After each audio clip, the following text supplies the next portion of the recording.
Welcome to Ripper's Nighttime Tales, a chilling series of bedtime horror stories narrated by the horror streamer Mr. Rippers with soft rain and thunder. Drift off to multiple scary tales perfect for late night listening on rumble.com. Do hit that like button and consider following the channel. Leave a comment letting me know where and when you listen. Let's build a community. Okay, let's get started. The mountain did not want them there. That was the first thought Jack Miller had when the hydraulic line on the grader hissed and died, spitting hot black fluid onto the virgin white snow of Route 17B. The silence that followed was heavy, pressing in against his eardrums like deep water. It was a silence made of iron and ice, the kind of quiet that belonged to places the map had forgotten. Jack sat in the cab of the grader, his breath fogging the cracked glass, watching the fluid melt holes in the frost. He was 56 years old, his knuckles swollen with arthritis, his lungs coated in the tar of 40 years of cheap tobacco. He had worked the highways from the humid swamps of Florida to the sun-baked asphalt of Arizona, but he had never felt a cold like this. It was a sentient thing, this cold. It sought the gaps in his Carhartt jacket. It hunted the warmth in his marrow. God damn it, he whispered, the word a small cloud of steam that vanished instantly. He keyed the CB radio. The plastic was brittle to the touch. Vance? You copy? Hydraulic line blew on the grader. I'm dead in the water at mile marker 4. Static washed back over the speaker, sounding like the ocean grinding stones.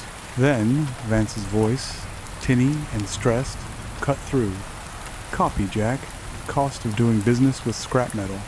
Sit tight. I'll send Wren up with the service truck. Don't freeze to death. Too late for that, Jack muttered, racking the mic. He stepped out of the cab, his boots crunching on the hard-packed snow. The wind howled through the valley, a mournful, hollow sound that raked across the exposed rock faces of the pass. Route 17B, the Ghost Vein, the locals called it.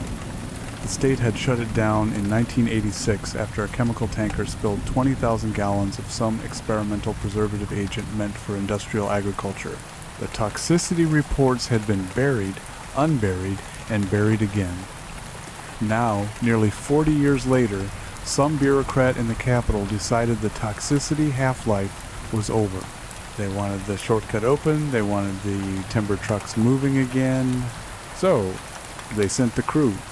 Jack, the operator, Vance, the foreman, Gus, the muscle, Wren, the mechanic, and Toby, the kid who looked like he hadn't shaved yet. 5 men against a mountain that had been marinating in poison and neglect for 4 decades. Jack walked to the front of the grader. The blade had snagged on something. Not rock. Rock shattered or ground down. This was different. The blade had hit something with give. Something that buckled and tore. He kicked the snow away from the edge of the steel plow. Metal. Rusted, corrugated metal. He frowned, leaning closer, pulling a heavy flashlight from his belt. The beam cut through the swirling flakes. It wasn't just a guardrail.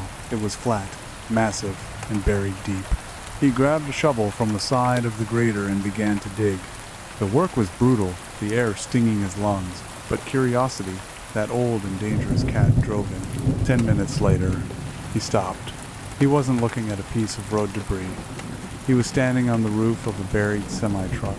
The snow had drifted over it, turning it into just another bump in the topography, but the plow had sheared off the top layer of ice. Jack wiped the snow from what looked like a clearance light. It was dark, dead. He shoveled further, moving toward where the cab should be. The snow here was stained with rust and something else, a dark, oily residue that smelled like vinegar and copper. The sound of an engine growled up the pass. Wren's service truck. The headlights swept over Jack, blinding him for a moment before the engine cut and the door slammed. Wren was a wiry man, grease permanently etched into his fingerprints. He walked over, shivering, his toolbox clanking against his leg. Blew a line, huh? I told Vance those hoses were dry-rotted. Forget the line, Jack said, his voice low. Look at this. Wren squinted, stepping up to the edge of the hole Jack had dug. He shone his own light down. What the hell is that?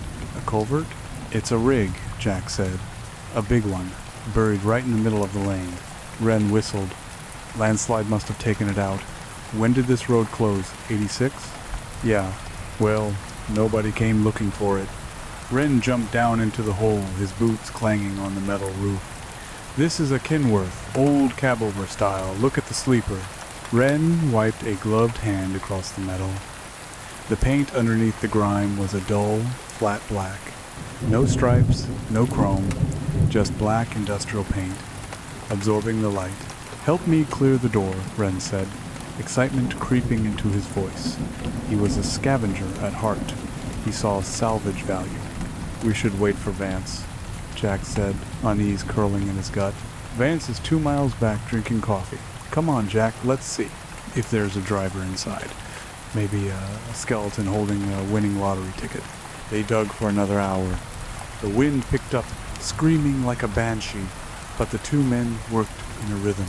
By the time they cleared the driver's side door, Gus and Toby had arrived in the pickup to see what was taking so long, followed shortly by Vance in the command SUV.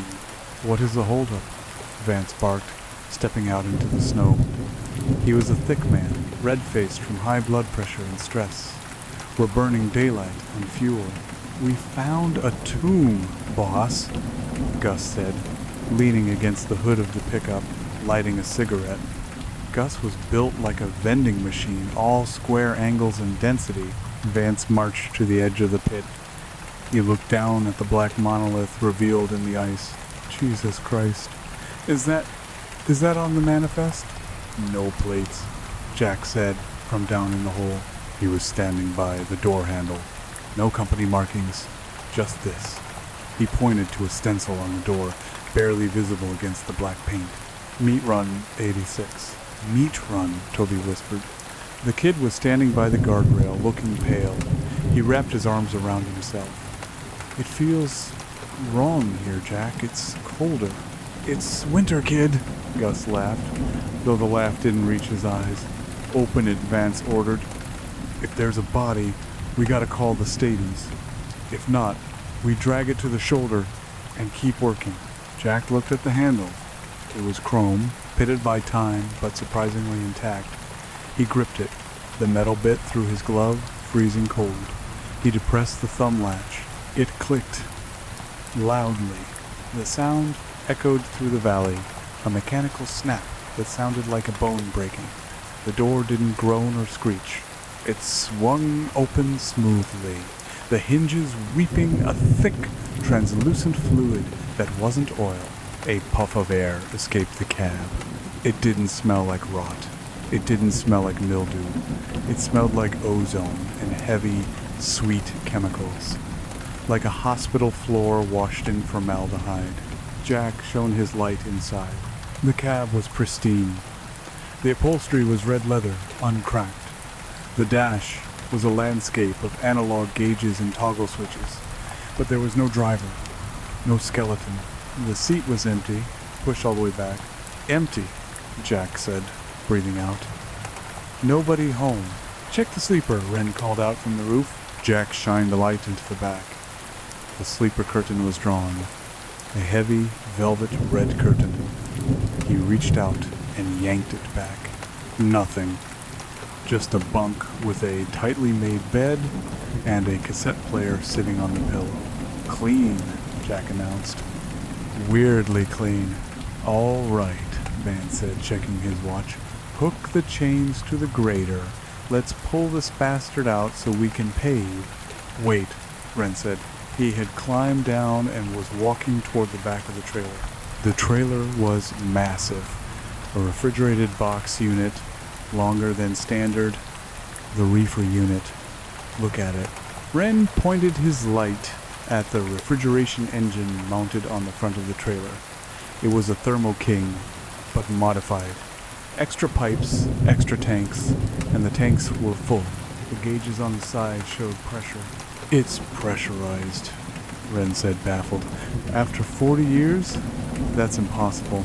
Maybe it froze shut, Gus suggested. No, Wren said, touching a copper line. It's warm, not hot, but warmer than the air. There's a chemical reaction still happening in there. I don't care about the science project, Vance snapped. Drag it. If we drag it, Wren argued, and that tank ruptures, we might have another hazmat situation. Remember the spill that closed this road? What if this truck is carrying that stuff? Vance hesitated. The budget was already thin. A hazmat cleanup would bankrupt the contract. Fine. What do you want to do? Let me bypass the compressor, Wren said. I can hook it to the genset on the service truck. If we power it up, I can cycle the valves, depressurize it safely. Then we open the back, check the cargo, and dump it. Jack didn't like it. He looked at the black trailer, looming in the trench like a monolith. Let's just leave it, Vance. Call the cops. Cops take 3 hours to get here, Vance said. Wren, fire it up. You got 20 minutes. The darkness of the valley seemed to deepen as Wren worked. He ran thick cables from his service truck to the reefer unit. Sparks flew as he jumped the connections. The wind died down, as if the mountain was holding its breath. Ready, Wren yelled. He flipped the switch on his generator. The diesel engine of the service truck roared, taking the load. Then, a lower, more guttural sound joined it. The refrigeration unit on the black truck coughed, shuddered, and caught. Thrum, thrum, thrum, thrum. It was a heartbeat, a mechanical, rhythmic pulsing that vibrated through the soles of their boots. The amber running lights along the top of the trailer flickered and buzzed to life, casting a sickly yellow glow on the snow. It works. Wren laughed, amazed. They don't build them like this anymore. Then came the sound from inside the trailer. It wasn't a shifting of cargo. It wasn't the slide of pallets. It was a wet slap, like a slab of beef thrown onto a butcher's block. Then another, and the sound of chains rattling. Did you hear that? Toby asked, stepping back toward the pickup. Something's moving in there. Loose cargo, Vance said, though he pulled the crowbar from his truck. Jack, Gus, get the back doors. They walked to the rear of the trailer. The doors were barred with heavy iron latches. Jack felt a vibration against his hand as he touched the locking mechanism. The thing inside was humming. On 3, Jack said. He looked at Gus. Gus nodded, looking less confident than usual. 1, 2, 3. They threw the latches up and heaved the doors open. The smell hit them first. It was a physical blow. It wasn't the smell of rot, but the smell of raw meat, overwhelming, metallic, sweet, and suffocating. It smelled like a slaughterhouse floor amplified by 1,000. Then, the lights inside the trailer flickered on. Rows of fluorescent tubes ran the length of the ceiling, humming loudly. They illuminated a nightmare. Hanging from the ceiling, on heavy steel meat hooks, were bodies. Dozens of them. They were skinned, flayed expertly, the fascia glistening under the harsh lights. Muscle groups were exposed, red and striated. They hung by their heels, swaying slightly from the motion of the door opening. But they weren't just human bodies. They were processed. Some were missing limbs. Others had limbs grafted where they shouldn't be, an arm sewn into a chest cavity, a leg replaced with a jagged steel pylon, and they were dripping. A thick, clear, viscous fluid pooled on the floor, running into drains that seemed clogged with gristle. Oh God, Toby retched, doubling over and vomiting into the snow. What is this? Vance whispered, his face draining of color. What the hell is this? Jack stared, unable to look away. He focused on the nearest body, a male, heavy set.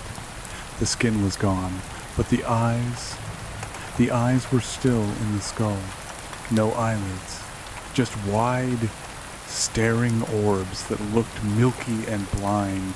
It's a slaughterhouse, Gus said, his voice trembling.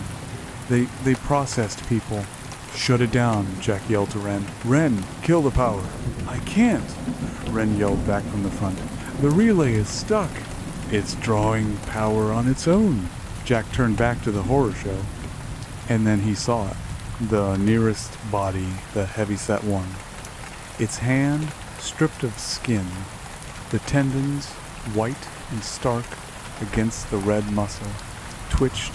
The fingers curled, Jack blinked, thinking it was a trick of the light, a spasm of the sudden temperature change. Then the head turned with a wet, tearing sound of cartilage adjusting after decades of stiffness. The flayed head rotated on its axis, the milky eyes locked onto Jack. The chest heaved. A gasp of air sucked into lungs that should have been collapsed to dust. Help. The thing rasped. The voice was bubbly, drowning in fluid. Help. Us. But the tone wasn't pleading. It was hungry.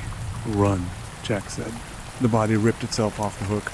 They scrambled back to the trucks, the snow flying under their boots. The sound of wet footsteps slapping against the metal floor of the trailer echoed behind them. "Get in the trucks!" Vance screamed. Jack dove into the grader. But the grader was slow. Open. "Not the grader!" he shouted to himself. He ran for the pickup with Gus and Toby. Gus was already in the driver's seat, fumbling with the keys. Toby threw himself into the back seat, sobbing. Jack slammed the passenger door just as a shape emerged from the back of the trailer. It stood in the amber light, steaming in the freezing air. It was an anatomy chart come to life, red and raw. It didn't shiver. It didn't seem to feel the cold. It opened its mouth, a lipless gash of teeth, and let out a shriek that sounded like grinding gears. Then it started to run. Not a shambling zombie walk, a sprint. Muscles contracting with explosive power, unhindered by skin or clothing. "Go, go, go!" Jack roared. Gus floored the pickup. The tires spun on the ice, then caught. The truck fishtailed and shot down the road, away from the semi. Vance's SUV followed, and Wren's service truck brought up the rear.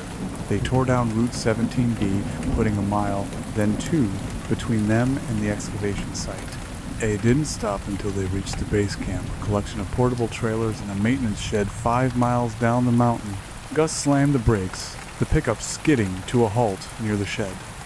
Silence returned, but it was different now.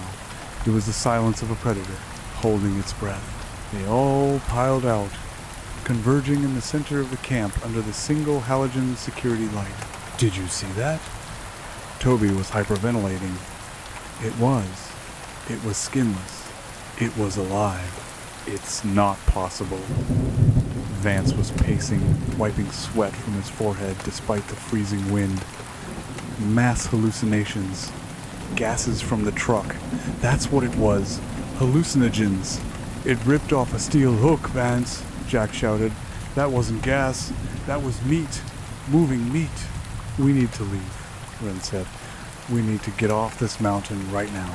"We can't," Gus said, pointing to the road leading down. "Look." A massive snowdrift had collapsed across the lower pass during the commotion. Or maybe it happened earlier. Either way, the road out was blocked by 10 feet of avalanche debris. "The grader," Jack said. I left the grader up there. They were trapped." "The radio," Vance said. "We call for help." They rushed into the command trailer. Vance grabbed the long-range radio mic.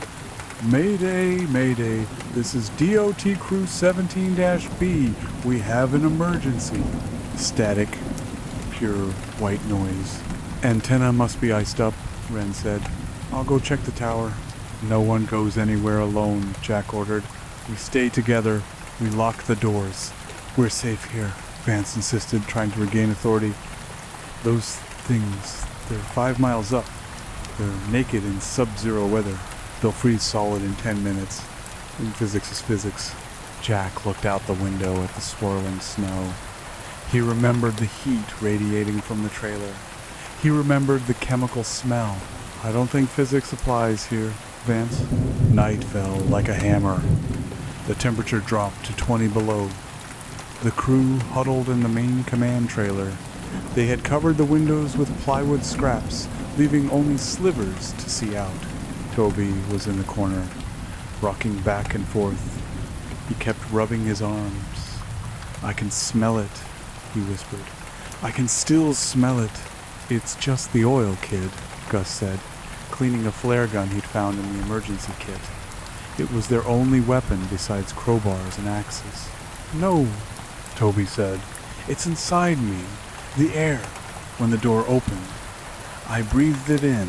Jack watched Toby closely. The kid looked feverish. His skin was pale, clammy, and the veins in his neck were standing out, dark and pulsing. Ren, Jack said quietly, check the generator fuel. We need these lights to stay on. Ren nodded and moved to the door. I'll make it quick. I'll go with you, Gus said. They stepped out into the howling dark. Jack stayed with Vance and Toby. We need to figure out what that truck was, Jack said to Vance. You have the manifests from the 80 seconds? The closure reports? Vance went to a filing cabinet. I have the copies of the original site assessments. He pulled a thick binder. He flipped through pages of yellowed paper. Here, Vance pointed. 1986. Chemical spill. Something called Agent V5. Manufactured by Cinecorp. What does it do?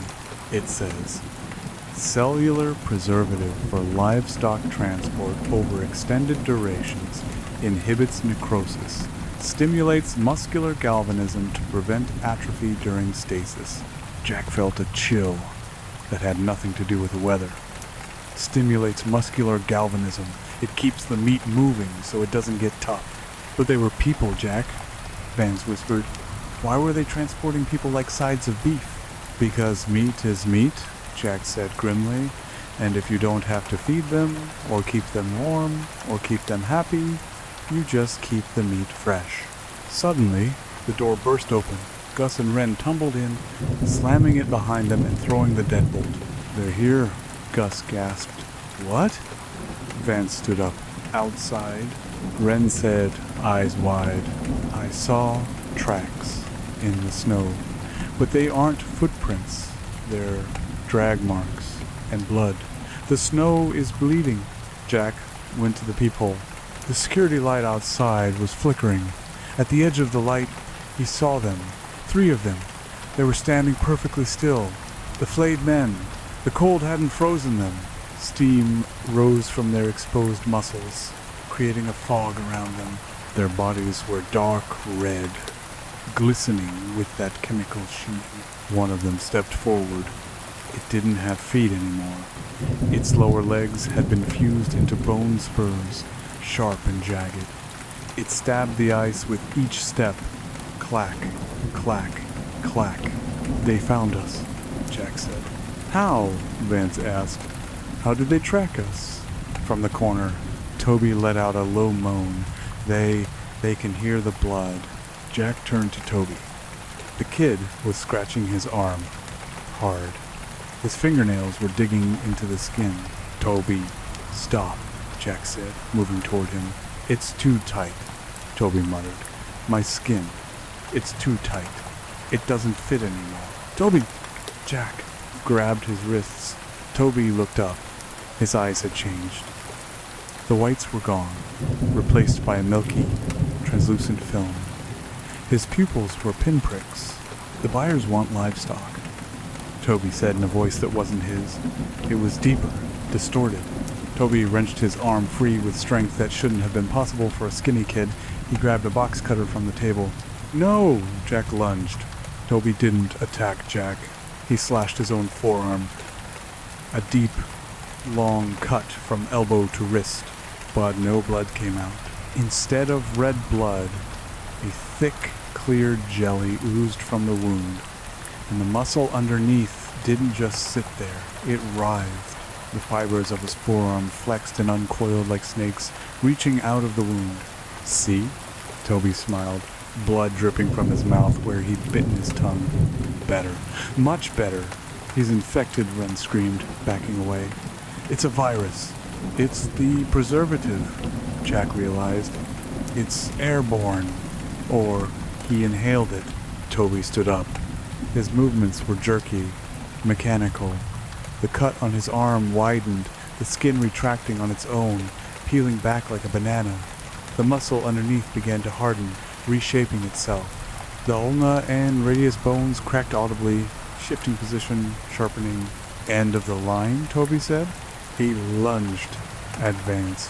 Vance screamed as Toby, or the thing that was Toby, tackled him. Toby's transformed arm Now a rigid club of bone and raw muscle slammed into Vance's chest. Ribs shattered. "Gus! Help him!" Jack yelled, grabbing a heavy wrench from the table. Gus charged, tackling Toby off Vance. But Toby was heavy now, denser. He felt like a sack of wet sand. Gus threw a punch, his fist connecting with Toby's jaw. The jawbone dislocated with a wet pop, but Toby didn't stop. He just snapped it back into place. Toby bit Gus on the shoulder. He tore away a chunk of jacket and flesh. "Ah," Gus howled, kicking Toby away. Jack swung the wrench. He aimed for the head.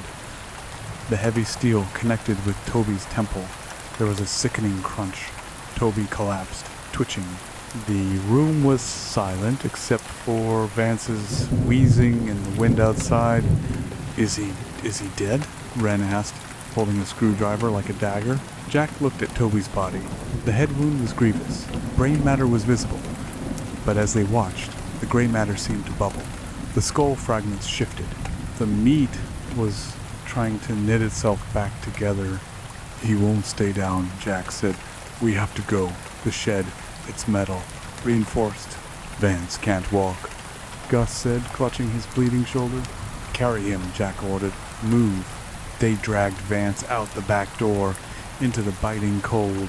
The run to the maintenance shed was only 50 yards, but it felt like miles. The shadows were alive. As they ran, Jack saw shapes moving in the periphery. The flayed things were circling. They weren't attacking yet. They were hurting them. They slammed the heavy steel door of the maintenance shed and dropped the locking bar. The shed was cold, smelling of grease and diesel. It was filled with tools, spare parts, and barrels of fuel. Jack leaned against the door, listening. Scratch, scratch, scratch. Fingernails or bone testing the metal. "We're trapped," Wren said, sliding down the wall. "We're going to die here." "Gus," Jack said, "let me see that shoulder." Gus pulled his hand away. The bite was deep, and the blood wasn't flowing right. It was thickening, turning clear. "I'm fine," Gus lied. He looked pale. "Just a flesh wound." "We need to cauterize it," Jack said. "Burn the infection out." "With what?" Jack grabbed a blowtorch from the workbench. "This." "Do it," Gus said, gritting his teeth. Jack lit the torch. The blue flame hissed. He moved it toward Gus's shoulder. As the heat hit the wound, the flesh didn't just burn, it reacted. The tissue screamed. A high-pitched whistling sound came from the wound itself. The clear jelly bubbled and hissed, fighting the fire. Gus passed out from the pain. "It's fighting back," Jack said, extinguishing the torch. "The cells are defensive." Vance was lying on a pile of drop cloths. He was coughing up blood. "The radio," he wheezed. "In the truck, the black truck. There was a tape." "Forget the tape, Vance," Jack said. "No," Vance gasped. "The driver. He knew. The tape. Maybe it says how to stop them. The truck is 5 miles away, Vance." "Jack," Wren called out. He was at the workbench messing with a portable radio scanner. "I'm picking something up. Shortwave." Static filled the shed. Then, a voice. Not the monster's, a human voice. But it sounded old, dusty. "Dispatch to Unit 4. Shipment overdue. Status?" "That's a dispatcher," Wren said. "Unit 4. Acknowledge. Preservation levels critical. Do not let the livestock thaw. Repeat. Do not let the livestock thaw. If thaw occurs, initiate sterilization. Bis protocol." "Sterilization protocol," Jack repeated. "What is that?" "Burn it," the voice on the radio said, as if answering him. "Incinerate all organic material. Total loss acceptable. Fire." Jack looked at the barrels of diesel. "We have to burn them." "There are too many," Wren said. "And they're outside. We're inside." "We bring them in," Jack said. His eyes were hard. "We open the door, we bait them, and we blow this shed to hell." "That's suicide," Wren said. "Look at Gus," Jack pointed. Gus was stirring. But his arm, the one attached to the bitten shoulder, was changing. The fingers were fusing together. The skin was sloughing off like wet paper, revealing the raw, red muscle underneath. The muscle was twisting, forming a sharp, bony ridge along the forearm. A blade. Gus opened his eyes. They were milky, hungry, Gus whispered. Jack backed away, raising the crowbar. He's turning. Gus stood up. He didn't look like Gus anymore. He looked like a statue of meat, carved into a weapon. He looked at his own arm, admiring the blade. "Ren, get the fuel caps off," Jack ordered, backing toward the door. "Vance, can you move?" Vance didn't answer. He was dead. Or rather, the thing that had been Vance was currently convulsing as his ribs rearranged themselves to protect the vital organs. It was 2 against an army, and 2 of the enemy were inside the room. Ren now. Ren popped the caps on the diesel drums and kicked them over. Fuel glugged out, soaking the concrete floor. The fumes were dizzying. Gus roared a sound of wet tearing and charged Jack. He swung his bone blade arm. Jack ducked, and the blade sparked against the steel door, cutting a gash in the metal. Jack swung the crowbar, hitting Gus in the knee. The knee shattered, but Gus didn't fall. The leg just bent backward, the muscle compensating instantly, turning the leg into a spring. "Open the door!" Jack yelled to Ren. "Are you crazy? Do it! It's the only way!" Ren unlocked the bar and threw the door open. The wind howled in, and with it they came. The Blade Men, dozens of them. They poured into the shed like a flood of red viscera. They climbed over each other, a wall of raw meat and teeth. Jack grabbed a flare from the emergency kit. "Ren, run!" Jack pointed to the back window, high up near the ceiling. "Get out!" Ren scrambled up the shelving units, kicking cans of oil down at the monsters. He smashed the window with a wrench and squeezed through, tumbling out into the snow behind the shed. Jack was alone. Gus was in front of him. Vance was rising behind him, and the horde was filling the doorway. The smell was unbearable. The copper tang of blood, the sweet chemical reek. Jack looked at Gus. The big man's face was gone. The skin peeled back to reveal the skull grinning beneath. "Come on, then," Jack screamed. "Come get your meat." He cracked the flare. It hissed, sputtering red phosphor sparks. The monsters paused. They shied away from the bright heat. The preservation agent was flammable, highly flammable. Jack looked at the pool of diesel spreading around his boots. He looked at the monsters. "End of the line," Jack whispered. He dropped the flare. The explosion was not a sound. It was a physical force. It lifted the roof off the maintenance shed and threw it 50 feet into the air. A pillar of fire, blue and orange, punched a hole in the night sky. From the ridge above, Ren watched, shielding his face from the heat. The blast wave knocked the wind out of him. He lay in the snow, watching the inferno. The heat was so intense it melted the snow for 100 yards around. He could hear the screaming, a high, whistling, shrieking sound, like 1,000 tea kettles boiling at once. It was the sound of the chemical preservative burning, the sound of the meat dying. Ren lay there for a long time, until the screams stopped and the fire began to die down into a low, sullen roar. He was the only one left. He stood up, shivering violently. He had to walk. He had to get down the mountain. The explosion might have been seen. Someone might come. He started walking down the road, past the blocked avalanche. He would climb over it. He would walk until his feet fell off. He didn't look back. If he had, he might have seen the movement in the ruins of the shed. Amidst the blackened, twisted metal and the charred remains, something stirred. A shape. It was burned black, a crust of carbon. But underneath the crust, deep inside the core, it was still red. The blackened mass twitched. It dragged itself out of the fire, leaving a trail of clear slime on the ash. It had no legs. It had no eyes. It was just a torso and one arm. But the arm ended in a hook. It pulled itself forward, inch by inch, into the darkness, into the snow. The meat remembers. The meat survives. Route 17B reopening delayed indefinitely. Associated Press. State officials have once again halted the renovation of the controversial Route 17B mountain pass following a catastrophic equipment failure and fire that claimed the lives of 4 contract workers. Authorities are still investigating the cause of the blaze that destroyed the base camp.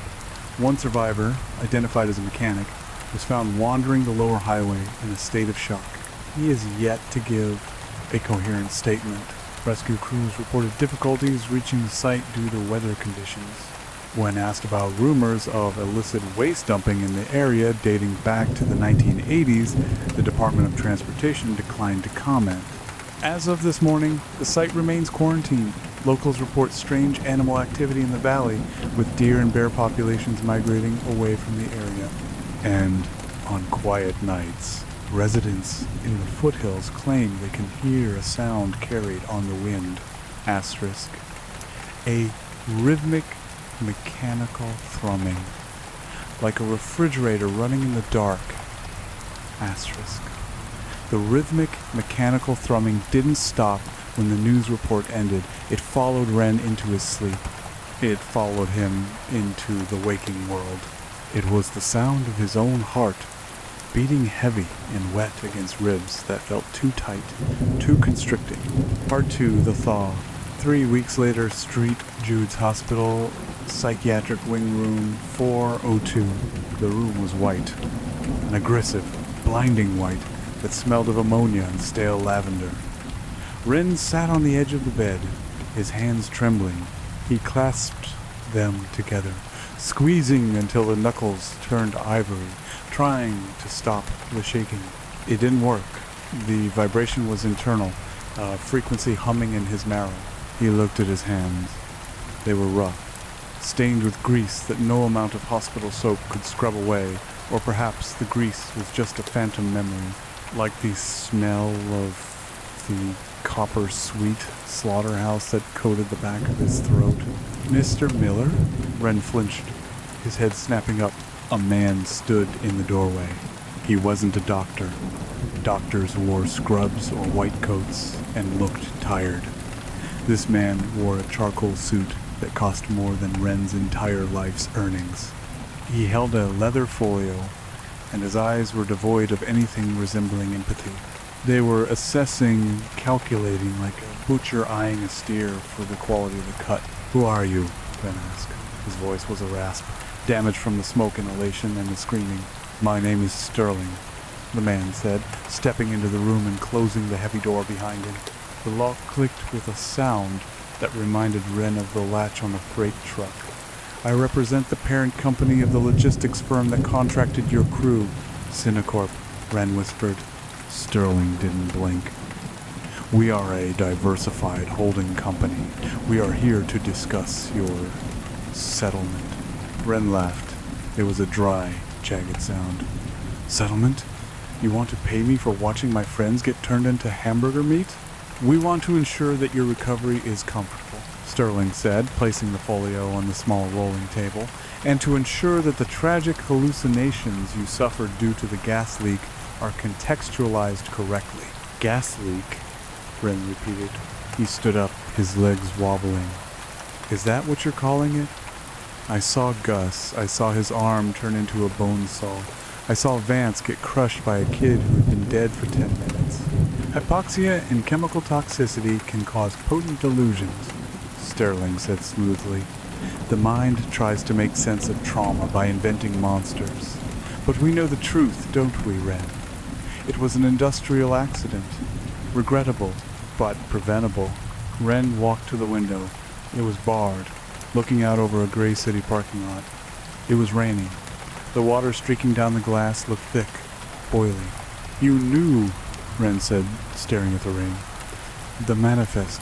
Agent V5, the driver on the tape, said the buyers wanted livestock. You people, you weren't shipping meat. You were shipping the preservative. You were testing it on them." Sterling was silent for a long moment. When he spoke, his voice had dropped an octave. The corporate veneer cracked, revealing something colder beneath. Progress requires raw material, Mr. Miller. In 1986, we were on the verge of solving world hunger, cellular regeneration, infinite shelf life. Imagine a steak that never rots, that grows back after you cut a slice. It would have saved millions. It ate them. Ren turned around, his eyes wild. It didn't save them. It turned them into things. The formula was aggressive, Sterling conceded, evolutionary. It sought to survive. That is the nature of flesh. It wants to live. He tapped the folio. Sign the NDA, Ren. We'll set you up for life. A house. A stipend. The best doctors. Refuse, and you stay in this ward. Indefinitely. The state has already deemed you mentally unfit. You're a man who blew up a mountain because he thought zombies were chasing him. Who'll believe you? Ren looked at the man, then down at his own arm. He had been checking it every hour for 3 weeks. There were no bites, no scratches. He had been careful. He had worn his heavy coat, but then he felt it. A twitch deep inside his bicep. Not a muscle spasm, a slither. Route 17V, the exclusion zone, Sector 4. The wind howled through the blackened valley, kicking up swirls of ash and gray snow. The devastation was absolute. The maintenance shed was a crater, a scar on the earth surrounded by twisted steel beams that looked like the ribs of some leviathan picked clean.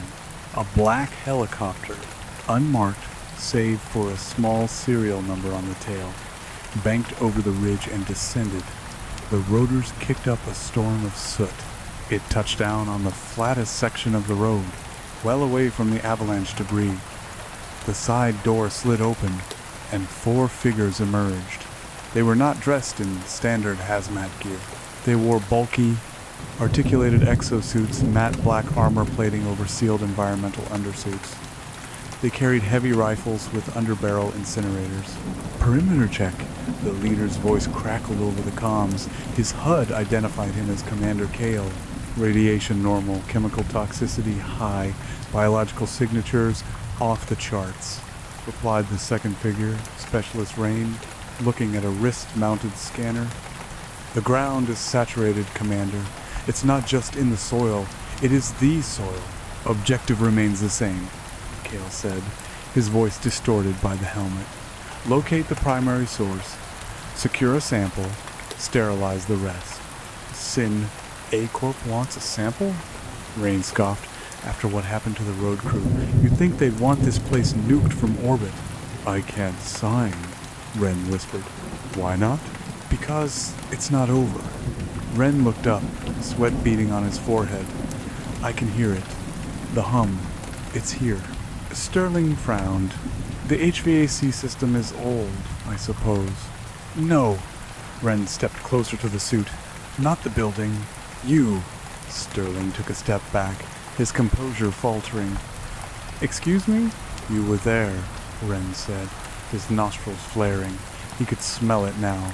Beneath the expensive cologne, beneath the starch of the shirt, the faint, sweet, metallic scent of the preservative. You were at the site. I visited the perimeter yesterday to assess the cleanup, Sterling said, adjusting his tie nervously. Ren's eyes widened. You brought it back. Don't be ridiculous. Check your shoes, Sterling. Ren grinned, a manic, terrified expression. Check your soles. Sterling looked down instinctively. On the polished black leather of his left shoe, near the heel, was a small smear. It looked like clear jelly. Ren backed away, hitting the wall. It doesn't need a bite. It just needs contact. It's a fungus. A mold. It's meat. Sterling scraped his shoe against the linoleum. It's just slush. Mud. But he looked pale. He rubbed his neck. It's warm in here.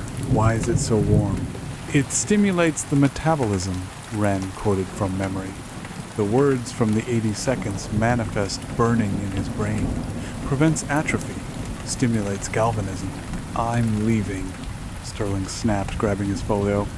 You have 24 hours to reconsider. He turned to the door. As he reached for the handle, his hand spasmed. The fingers locked into a claw. Ow, Sterling muttered, staring at his hand. Cramp? He forced his fingers open with his other hand. It made a wet, popping sound. Wren watched in horror. He saw the movement under the skin of Sterling's wrist. The tendons were rearranging themselves, tightening like cables on a suspension bridge. Don't go out there, Wren warned. Sterling, listen to me. Lock the door. Call for a hazmat team.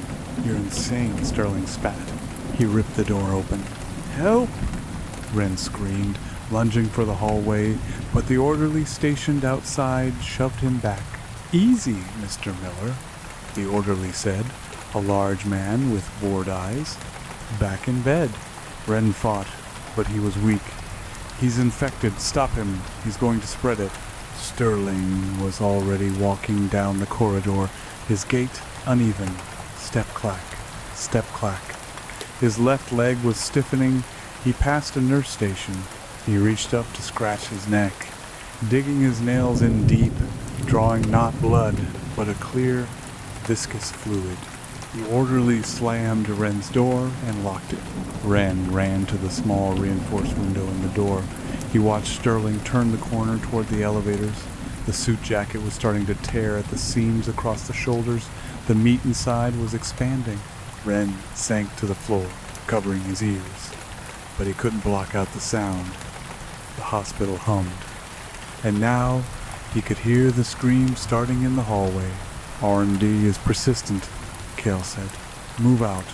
Formation Delta. They moved toward the ruins of the shed.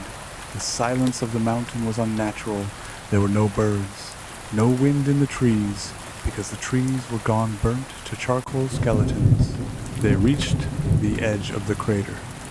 The smell penetrated even their filtration systems, a sickly, sweet, cloying scent of burnt pork and ozone. Look at the blast pattern. The third member, Vargas, pointed a gloved hand. The explosion went up and out, but look at the center. In the center of the scorched concrete foundation, there was a hole. It looked like something had burrowed down. Tunnel, Cale noted. Scan it. Rain aimed a sensor gun at the hole. Depth, 30 feet. Then it intersects with the old drainage system for the highway. But look at the edges of the hole, Commander. Cale zoomed in with his helmet optics. The concrete wasn't just broken, it was dissolved. And coating the jagged edges was a lattice of red webbing. It looked like veins, pulsing slowly. It's growing, Cale said. The heat from the explosion didn't kill it, it catalyzed it. Movement, Vargas snapped, raising his rifle. 9 o'clock. Behind the greater wreckage. The team spun, weapons raised. The wreckage of the road grader sat rusting in the snow, half melted by the fire. Something was moving behind the giant rear tire. Identify, Kyle ordered. A shape stepped out. It was a wolf, or it had been. The creature was massive, its fur entirely gone. Its musculature was exposed, vivid red against the black ash. But the anatomy was wrong. The wolf had too many legs, 6 of them clustered near the front, giving it a crab-like scuttle. Its head was split down the middle, the jaw unhinged to reveal rows of needle-like bone shards. It didn't growl. It made a wet, clicking sound. Contact, Cale said calm. Engage. Vargas fired. The rifle barked, sending a high-velocity depleted uranium round into the creature's center of mass. The wolf was thrown back into the grater, its chest exploding in a spray of clear jelly, but it didn't die. The scattered chunks of flesh on the snow began to twitch. They rolled toward each other. The main body of the wolf stood up, the hole in its chest knitting together with terrifying speed. White tendrils shot out, pulling the ribs back into place. Kinetic damage ineffective, Vargas reported. A hint of panic in his discipline. Regeneration rate is instant. Burn it, Cale ordered. Rain stepped forward and triggered the underbarrel flamethrower. A stream of liquid napalm engulfed the creature. The wolf shrieked a human-like scream that made the soldier's skin crawl. It thrashed in the fire, the preservation agent in its cells accelerating the burn. It cooked rapidly, turning into a blackened crisp. "Target neutralized," Rain said, watching the fire die down. "Don't get comfortable," Kyle said. "Look at the scanner." Rain looked at her wrist. The holographic display was a sea of red dots. "They're coming," she whispered. From the tunnel, from the hole in the foundation, a sound emerged. It was the sound of wet slapping, of meat dragging over stone. "Defensive positions," Kale shouted. A hand reached out of the hole. It was human-sized, but the fingers were foot-long hooks of bone. Then another hand, then a face upside down, sliding out of the dark like a spider. It was a man, or parts of one. His torso was fused to the hips of another body. He crawled on 4 arms. His face was that of the road crew foreman Vance, but his eyes were gone, replaced by pulsing red sensory organs. Behind him, more shapes poured out. The crew, the original cargo, and things that had no names, amalgamations of flesh and steel, parts of the truck fused into the bodies. One creature had the truck's grill embedded in its chest like a shield. Another had a tire rim for a hand. Open fire. Incinerators. The squad unleashed a wall of flame. The night lit up orange. The monster screamed, a chorus of the damned. But there were so many of them. They threw themselves onto the fire, smothering it with their own bodies so the ones behind could advance. "Retreat to the LZ!" Kale ordered, backing up and firing short, controlled bursts of fire. Vargas was slow. He tripped over a piece of debris. "Vargas!" Rain yelled. The creature that had been Vance launched. It covered the 20 feet in a second, moving with the unnatural speed of unburdened muscle. It landed on Vargas. Vargas screamed as the bone hooks tore through his exosuit like it was paper. The seal broke. Suit breach. Suit breach. The suit's AI announced flatly. Vargas triggered a grenade on his belt. "Eat this, you ugly." Boom! The explosion vaporized Vargas and the creature. Kale and Rain were knocked off their feet by the shockwave. They scrambled up. "Go, go!" Kale pushed Rain toward the helicopter. They reached the chopper. The pilot was already spooling the rotors up to max. "Get us out of here," Kale yelled, diving into the cabin. Rain followed, pulling the door shut, just as a tidal wave of red flesh crested the ridge of the crater. As the helicopter lifted off, Rain looked down. The hole in the foundation was widening. The ground around it was collapsing. A massive shape was rising from the depths, something far larger than the truck or the crew. A sphere of writhing bodies, fused together into a single, massive organism. "Dear God," Rain whispered. "It's a hive." Street Jude's hospital corridor 4. The screaming had stopped. Now there was only the sound of eating. Ren stood at the window of his locked room.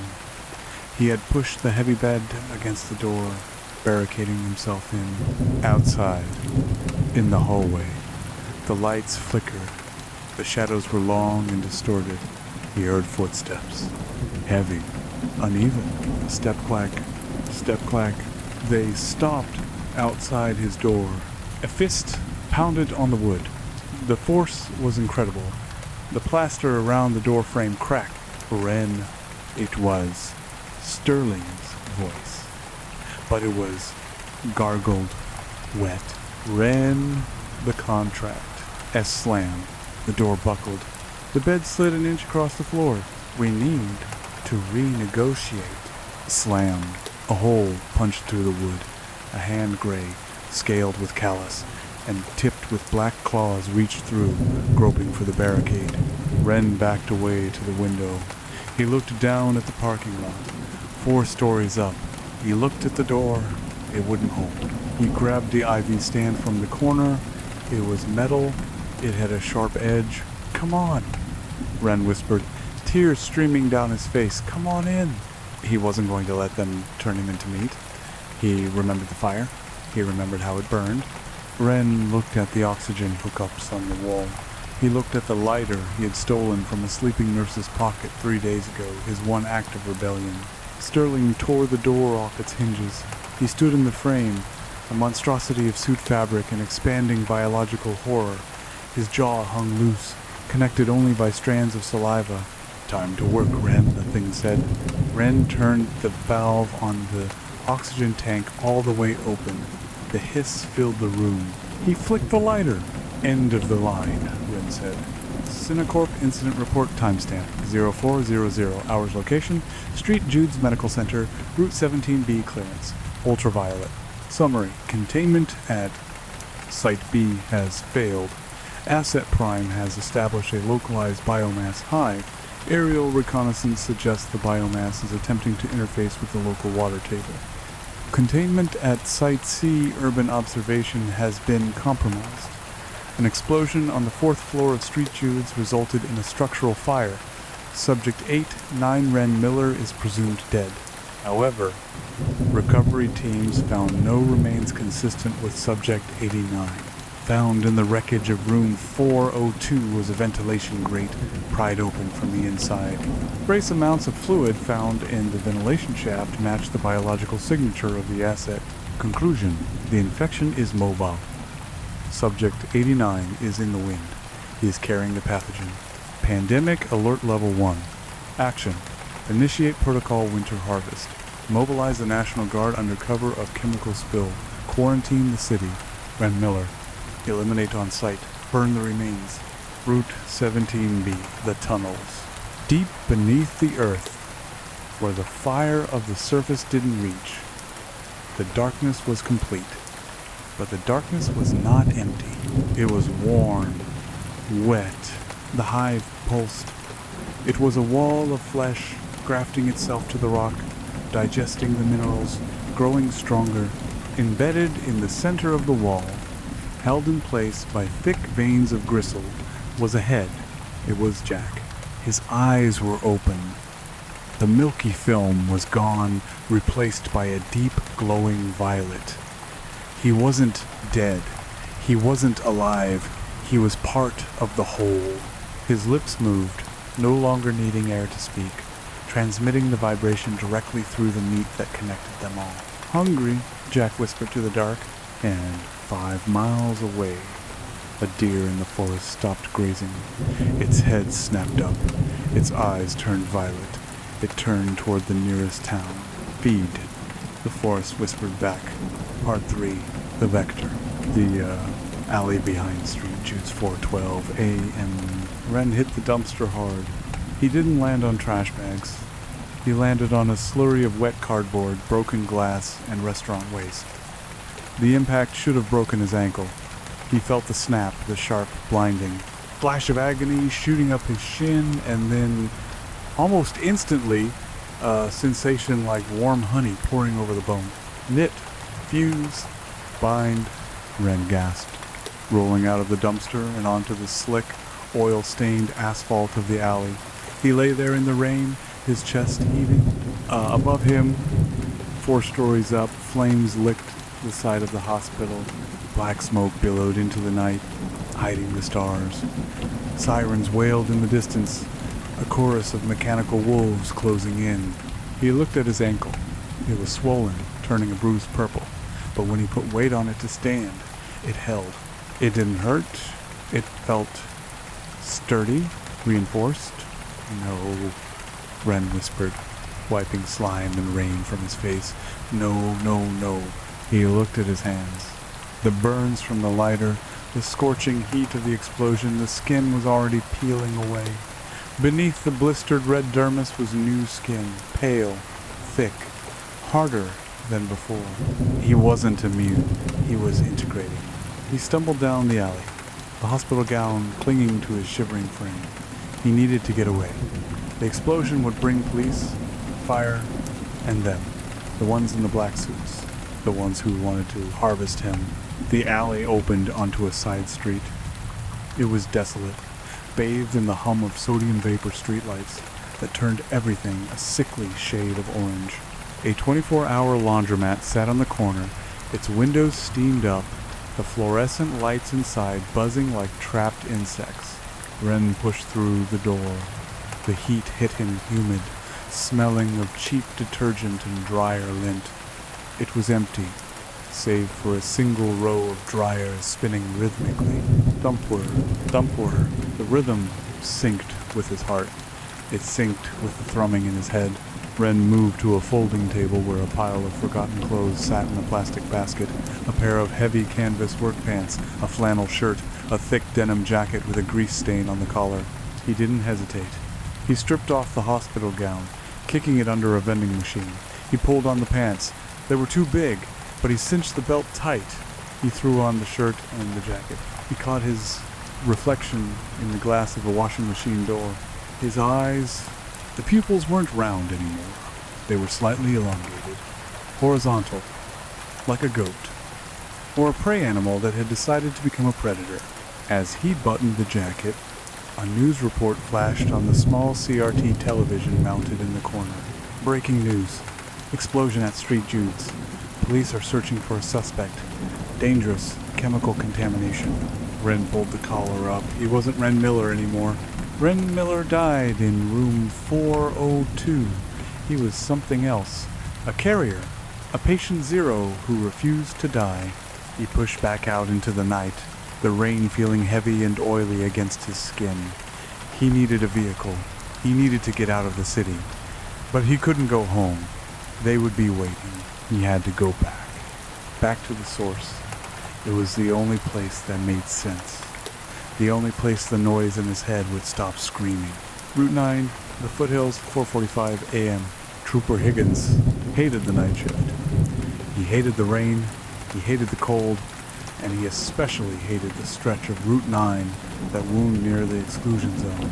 The radio had been acting up all night, bursts of static that sounded like wet tearing, voices that overlapped in spoken languages he didn't recognize. He took a sip of lukewarm coffee and tapped the dashboard. Dispatch, this is Unit 4 Alpha. Signal is garbage out here. I'm turning around at the mile marker. End of line. Hungry. Static. Say again, dispatch? Higgins frowned. He slowed the cruiser down as the headlights swept across a bend in the road. Something was standing on the yellow line. Higgins slammed on the brakes. The cruiser skidded on the wet asphalt, coming to a halt 20 feet from the obstruction. It was a buck. A 10-pointer. Massive. Higgins hit the siren a quick whoop-whoop to scare the beast off. The deer didn't move. It stood perfectly still, facing the car. Its head was lowered, but not to graze. Higgins squinted. The deer's antlers, they looked wrong. They were too thick, and they were wet. Move along, Bambi, Higgins muttered, reaching for the spotlight handle. He swung the beam onto the animal. The light revealed the truth. The antlers weren't bone, they were intestines. Calcified, hardened loops of gray gut that had erupted from the skull and twisted into sharp points. The deer's skin was slopping off in sheets, revealing muscle that pulsed with a bioluminescent violet sheen. Jesus Christ, Higgins whispered, his hand dropping to his holster. The deer raised its head. Its eyes were gone. The sockets were filled with teeth. It didn't run away. It charged. It covered the 20 feet in a blur of motion that defied biology. Higgins didn't even have time to unholster his weapon. Crash. The deer hit the windshield like a wrecking ball. Safety glass exploded inward. The creature's bulk crushed the dashboard. Higgins screamed as the antlers, the hardened guts, punched through his Kevlar vest. The deer wasn't dead. It was thrashing, snarling, snapping its jaws. Higgins scrambled backward, trying to get into the passenger seat, but the creature was on him. It wasn't attacking out of fear. It was attacking with surgical precision. It bit down on his shoulder. Higgins felt the teeth sink in, but worse was the fluid that pumped from the creature's mouth into the wound. It burned like acid. Dispatch! Higgins screamed, fumbling for his radio mic. Officer down! Officer down! Suspect is A. Suspect is. His voice failed. His throat seized. The burning sensation in his shoulder spread instantly to his neck, his jaw, his brain. The deer stopped thrashing. It lay on top of him, heavy and warm. It let out a low, vibrating purr. Higgins' vision went red, then violet. His hand, still gripping the radio mic, began to twitch. The fingers lengthened. The fingernails popped off, replaced by sharp bone talons. "Dispatch," Higgins said. His voice was no longer his own. It was deeper, wetter. It sounded like the voice on the cassette tape. "Cancel that. No assistance required." "Copy. 4 Alpha." The radio crackled back. "Status." Higgins, or the thing wearing Higgins' uniform, smiled.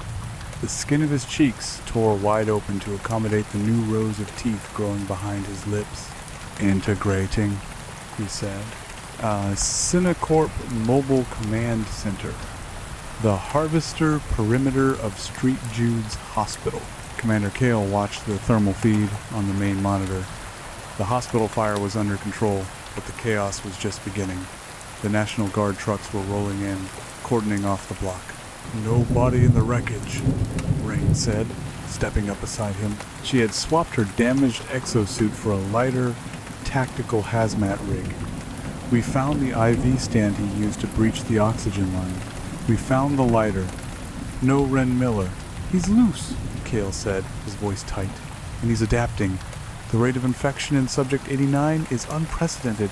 He retained cognitive function longer than the road crew." "Maybe he's resistant?" Rain suggested. "Or maybe he's the carrier we've been looking for. The perfect host. The one that doesn't burn out." Cale turned to the comms officer. "Expand the search grid. Access all traffic cams, ATM cameras, and private security feeds within a 5-mile radius. Look for a male, roughly 6 foot, likely wearing stolen clothes. He'll be moving fast." "Commander," the comms officer interrupted. "We just intercepted a transmission from the state police band. Unit 4 Alpha. Trooper went silent near the exclusion zone." Cale froze. "Near Route 17B? "Yes, sir. He called in a 10 to 33, officer down, then canceled it 10 seconds later. Voice analysis indicates stress, vocal cord distortion." Kyle looked at Reen. "The hive isn't just sitting in the mountain anymore," Cale said grimly. "It's sending out scouts. If the infection meets Miller." Rain started. "If the infection meets Miller, we don't just get a zombie," Cale finished. "We get a god. We get a sentient mobile command unit for that biomass." Cale grabbed his helmet. "Load up. We're not hunting Miller in the city. We're going to cut him off. He's going back to the truck. It's a homing instinct." "And the trooper?" Rain asked. "Burn him," Cale said. "Burn the car. Burn the road. Nothing leaves that highway." The interstate underpass, 5:30 a.m. Ren huddled under the concrete arch of the highway overpass. He had found an old rusted bicycle unlocked behind a convenience store. It was slow, and the chain slipped every few blocks, but it was faster than walking. He needed to rest, just for a minute. He sat against the graffiti-covered concrete. His stomach roared. It was a hunger unlike anything he had ever felt. It wasn't a desire for food. It was a demand for raw material. He looked at a stray rat scurrying along the drainage pipe. Ren's mouth watered. Saliva dripped onto his denim jacket, thick, clear slime. Eat, grow, survive. No, Ren gritted his teeth, looking away. He pulled a Snickers bar he'd stolen from the laundromat vending machine out of his pocket. He tore the wrapper with trembling hands and shoved it into his mouth. It tasted like ash. It tasted like nothing. His body rejected it. He gagged, spitting the chocolate onto the ground. The rat stopped. He looked at Ren. Ren looked at the rat. He felt the connection then. A thin, invisible thread stretching between his mind and the rodent's rudimentary brain. He could feel the rat's heartbeat. He could feel its hunger. "Come here," Ren thought. He didn't speak. He just projected the will. The rat hesitated. Then it turned. It scurried toward him. It climbed over his boot. It crawled into his open hand. Ren stared at it in horror. He was controlling it. He squeezed his hand shut. Bones crunched. Warmth flooded his palm. Ren gasped, the energy rushing into him. There was a tiny spark, but it cleared the fog in his head. He dropped the crushed remains, revulsion warring with relief. He stood up, wiping his hand on the concrete wall. He understood now. The hive was a network. The meat was the hardware, but the consciousness, that was the signal, and he was a receiver. But he could also be a jammer. He looked north, toward the mountains. The sun was threatening to rise, a gray smear on the horizon. "I'm coming for you," he whispered to the distant peak. "I'm going to freeze you out." He got back on the bike. As he pedaled out from the underpass, he didn't notice the shadow detaching itself from the ceiling. A mass of pigeons, fused together by a web of gristle, watched him go with a dozen unblinking eyes. Route 17B, the exclusion zone. The sun did not rise over the valley. The smoke from the burning truck and the shed had created a microclimate, a localized ceiling of soot and ash. In the crater, the hive was busy. The wolf that Kale's team had burned was being recycled. Small, spider-like creatures made of severed fingers and bone fragments scurried over the charred carcass, stripping away the useful proteins and carrying them down into the tunnel. Down in the dark, Jack, or the thing that was Jack, sensed the change. He felt the trooper, a new, strong node on the network. He felt the deer. He felt the millions of microbes in the water table, multiplying, waiting for a host to drink. But he also felt the rogue Ren. The name rippled through the meat wall. The faces embedded in the biomass groaned in unison. Ren was coming closer.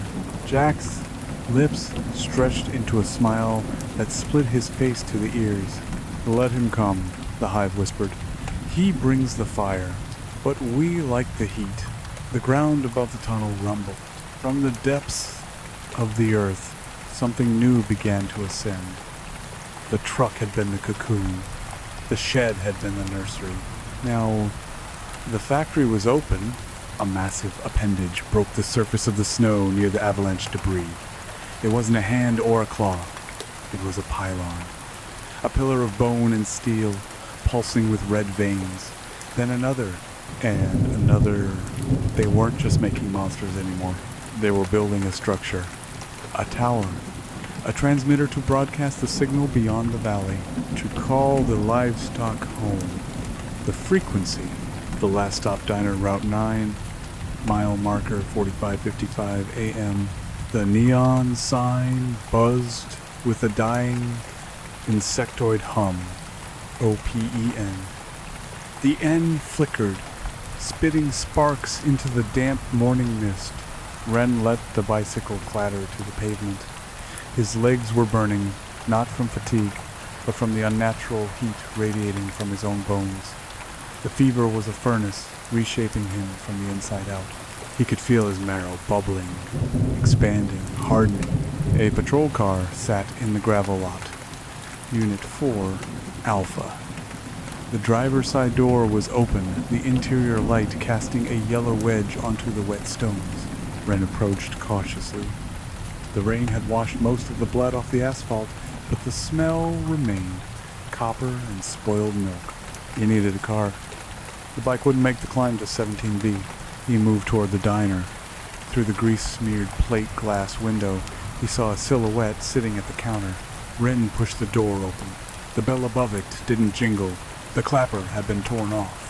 Inside, the air was heavy with the scent of old fryer grease and something sweeter like rot in a flower shop. The jukebox in the corner was silent, but the lights on its face cycled rhythmically.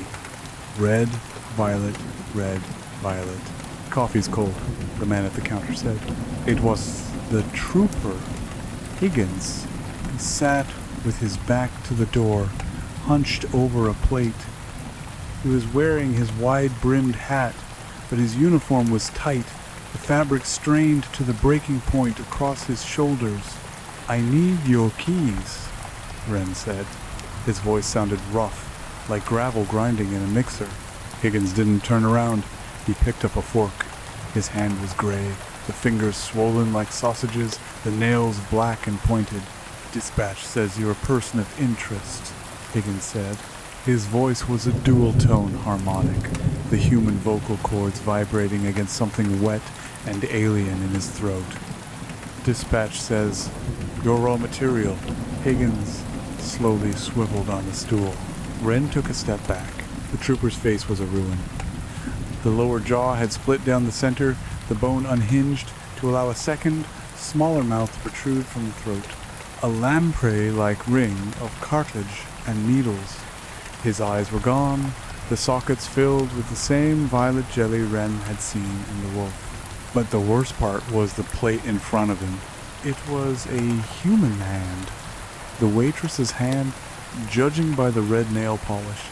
Higgins had been picking at the palm with a fork. "The buyers want livestock," Higgins said, standing up. He rose to an impossible height, his spine elongating with a series of wet pops. The Kevlar vest snapped, the straps giving way to a chest that was rippling with subcutaneous movement. But they'll settle for scraps. Wren felt the pressure in his head spike. The connection. "Stop," Wren thought, projecting the command like a spear. Higgins flinched. The violet jelly in his eye sockets rippled. The creature paused, confused, its head cocking to the side like a dog hearing a high-pitched whistle. "You," Higgins gargled, "you're on the frequency." "I am the frequency," Wren snarled. He didn't run. He grabbed the heavy glass sugar dispenser from the nearest table and hurled it. It smashed into Higgins' face. The glass didn't just break, it embedded. But instead of blood, a thick, white preservative fluid sprayed out. Higgins roared a sound of tearing metal and lunged. Wren sidestepped his new reflexes faster than thought. He grabbed a chrome-legged chair and swung it like a bat. Crack. The chair legs bent around Higgins' midsection. The trooper barely registered the impact. He backhanded Wren, a blow that should have taken Wren's head off. Wren flew across the diner, crashing into the jukebox. Glass shattered. The machine groaned, and suddenly Van Halen's Jump blared to life at maximum volume, warped and slowed down by the damage. Might as well jump. Wren lay in the wreckage. His ribs were broken. He felt them grinding. Then the heat, nipped, fuse. He gasped, the pain vanishing into a surge of adrenaline. He stood up, pulling a jagged shard of the jukebox's glass frame from his arm. The wound closed before the blood could drip. Higgins was charging, knocking tables aside. Wren looked at the counter. Behind it, on the magnetic strip, a chef's knife. And next to the grill, the deep fryer. Wren vaulted the counter. Higgins slammed into the formica, his clawed hands tearing chunks out of the countertop. "End of the line!" Higgins shrieked, the human voice almost entirely gone now. Wren grabbed the basket of the deep fryer. The oil was old, cold, and congealed, but the heavy steel basket was a weapon. He swung it downward with both hands, driving the corner of the steel mesh into the trooper's exposed neck.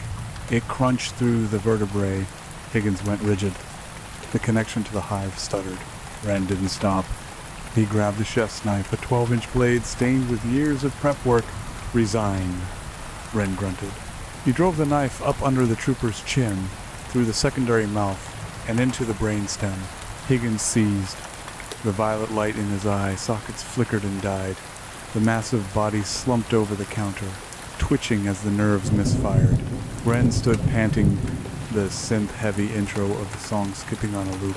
Jump, jump, jump.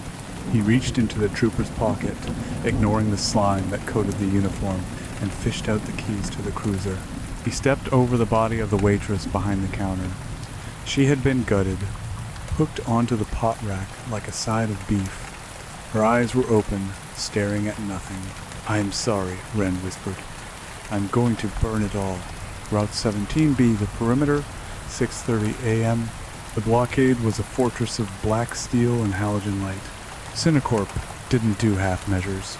2 APCs blocked the width of the highway. Behind them, a mobile containment lab had been deployed, its plastic clean tunnels expanding like the ribs of an accordion. Commander Kale stood on the roof of the lead APC, binoculars pressed to his eyes. The snow was falling harder now, large, wet flakes that stuck to everything.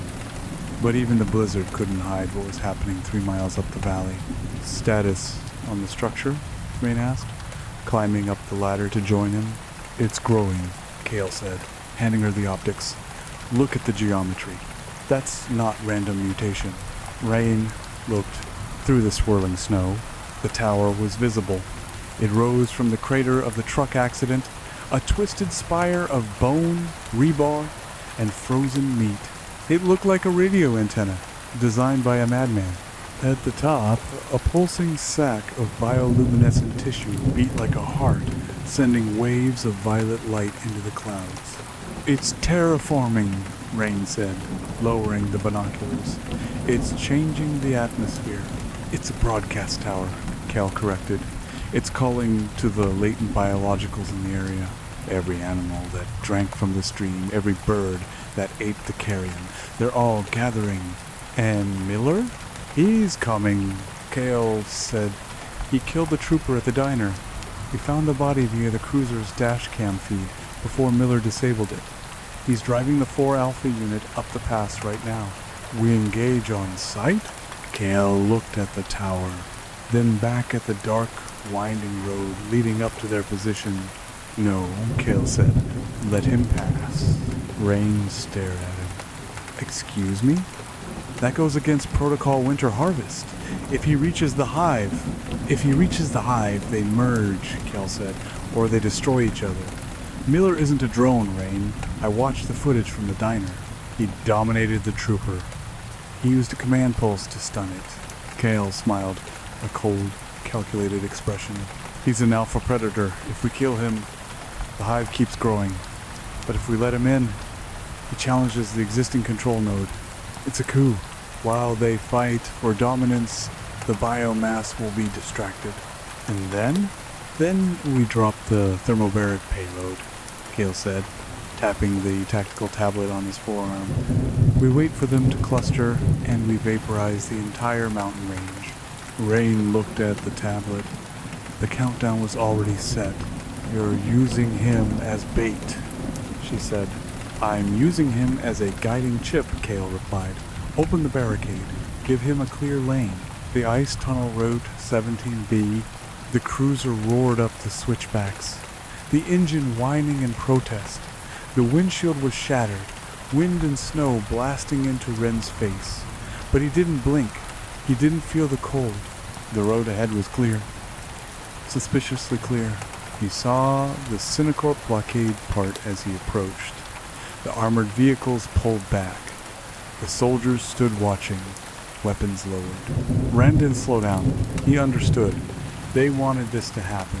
He floored the accelerator, speeding past the black-clad soldiers. He caught a glimpse of a man on the roof of an APC Kale watching him pass with the indifference of an executioner. Ren drove into the exclusion zone. The world changed instantly. The sky here wasn't gray. It was a bruised purple. The trees on the side of the road were draped in webbing that looked like spun sugar but smelled like ammonia. And, the road was alive. Veins of red creeper vines pulsed through the cracks in the asphalt. The yellow lines were obscured by a carpet of frozen sludge. The cruiser hit a patch of slick biomatter and fishtailed. Ren corrected, wrestling the wheel. Ahead, the crater loomed. The tower stood 300 feet tall now. It was magnificent and repulsive. At its base, the wreckage of the semi-truck was barely visible. Consumed by the growth, Ren slammed on the brakes. The cruiser slid sideways, coming to a halt 50 yards from the crater's rim. He stepped out. The silence was absolute. No wind, no birds, just the wet thrumming of the tower. Welcome home, the voice in his head said. It was 1,000 voices layered over one another. It was Jack. It was Vance. It was the driver from 1986. Wren walked toward the edge. "I'm not home," Wren said aloud. "I'm the eviction notice." The snow around the crater erupted. They rose from the white drifts a legion. The road crew, the bodies from the truck, the local wildlife, a bear with a human face grafted to its shoulder, a mass of squirrels fused into a rolling ball of teeth, and Jack stood at the center, directly beneath the tower. He was no longer human. He was a throne of flesh, his body fused into the base of the structure, only his upper torso and head remaining distinct. His arms were stretched wide, cables of nerves connecting him to the spire. "Wren!" Jack's voice boomed, vibrating the snow off the trees. "Look at us. We are beautiful. No more pain, no more cold, only the meat." "You're dead, Jack," Wren yelled, walking forward. He clenched his fists, his fingernails elongated, turning into black talons. His jaw aches as his own teeth sharpened. "You're just spare parts. We are the supply chain," Jack laughed. Jack gestured with a flayed hand. The horde charged. Wren didn't flinch. He closed his eyes and reached into the static in his brain. He found the frequency of the hive. It was a screaming, chaotic noise, but he found the rhythm. Sync. Wren opened his eyes. They were glowing bright white. He let out a scream that wasn't a sound, but a psychic shockwave. Halt. The front line of the horde stumbled. The bear thing tripped, confusing its own legs. The road crew zombies froze, twitching. Wren sprinted. He wasn't running away. He was running straight for Jack. He hit the line of monsters like a freight train. He didn't fight them. He tore through them. He ripped the throat out of a reanimated worker, used the body as a shield to block a swipe from the bear, and vaulted over the rolling ball of teeth. He was faster, stronger, and he was angry. He reached the base of the tower. Jack looked down, his violet eyes widening in genuine fear. You don't belong," Jack stammered. "I'm the recall," Wren said. He leaped, catching the wet, rib-like rungs of the tower. He climbed hand over hand, ignoring the heat, ignoring the acid that seeped from the structure to burn his skin. He reached Jack's suspended torso. Jack thrashed, trying to summon the horde to help, but Wren was too close. Wren grabbed Jack by the throat with one hand. With the other, he reached into his jacket pocket. He pulled out a road flare he had taken from the cruiser. "Preservatives are highly flammable, aren't they?" Wren whispered, his face inches from Jack's. Jack screamed. "If you burn this, you burn yourself. We are linked." "I know," Wren said. He struck the flare against Jack's exposed sternum.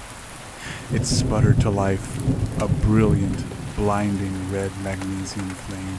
Wren jammed the burning flare directly into Jack's open chest cavity, deep into the soft, preserving jelly that kept the hive alive.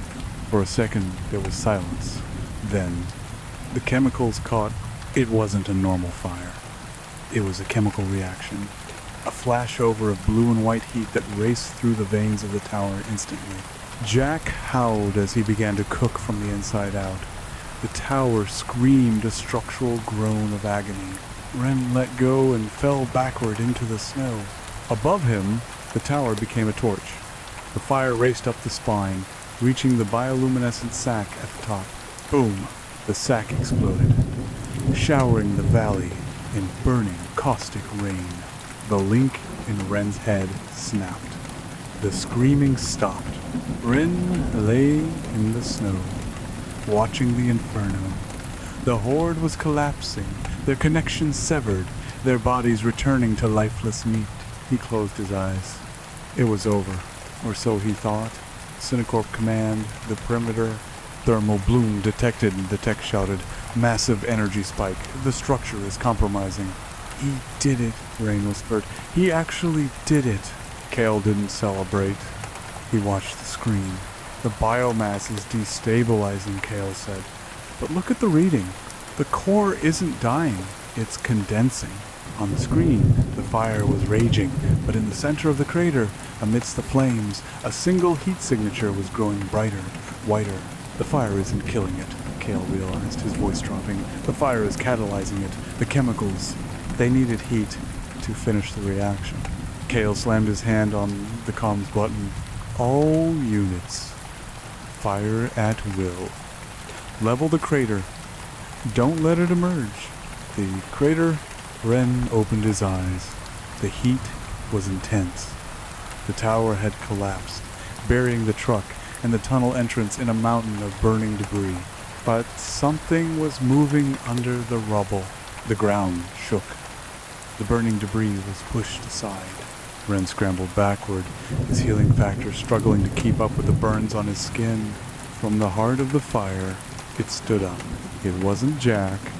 It wasn't the hive. It was a single, perfect organism.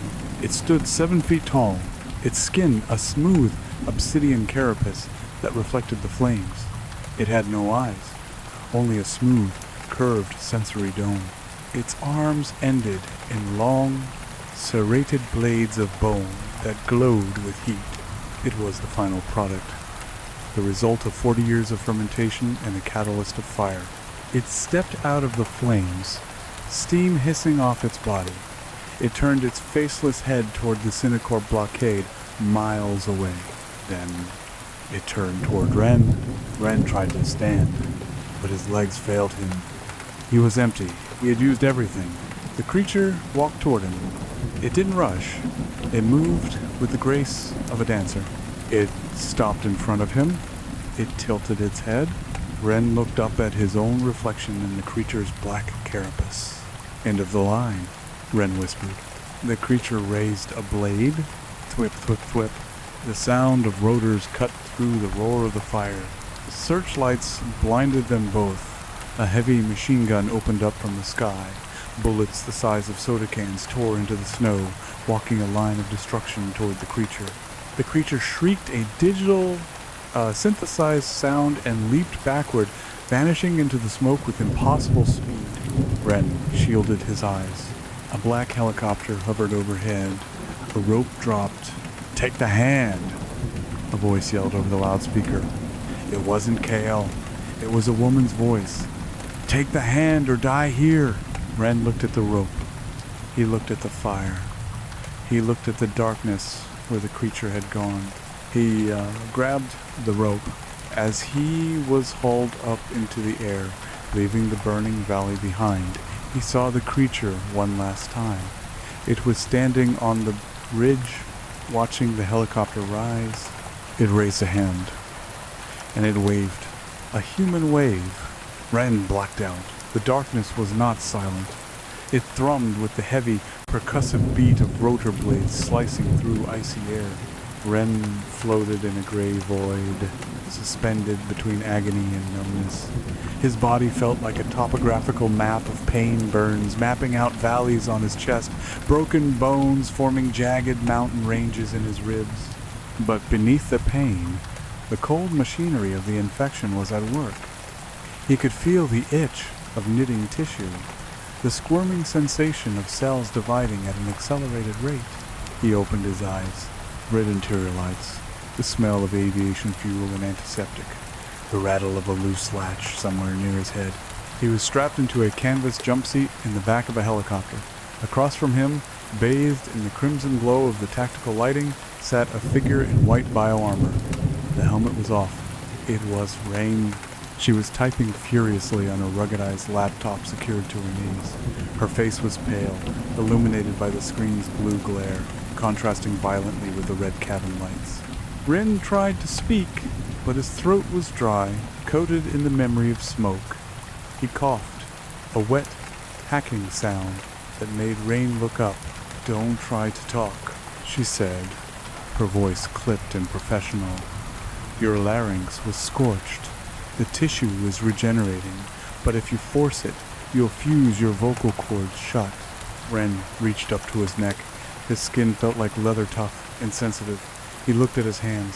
The black talons had receded, but his fingernails remained dark. the nail bed stained with violet bruising. He fumbled with the buckle of his harness. "I wouldn't," Rain said, not looking up from her screen.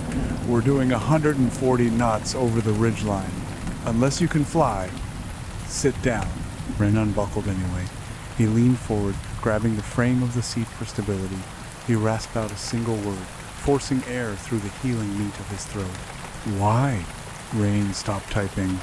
She closed the laptop with a snap. "Because Kale is an idiot," she said. "He thinks in terms of assets and liabilities.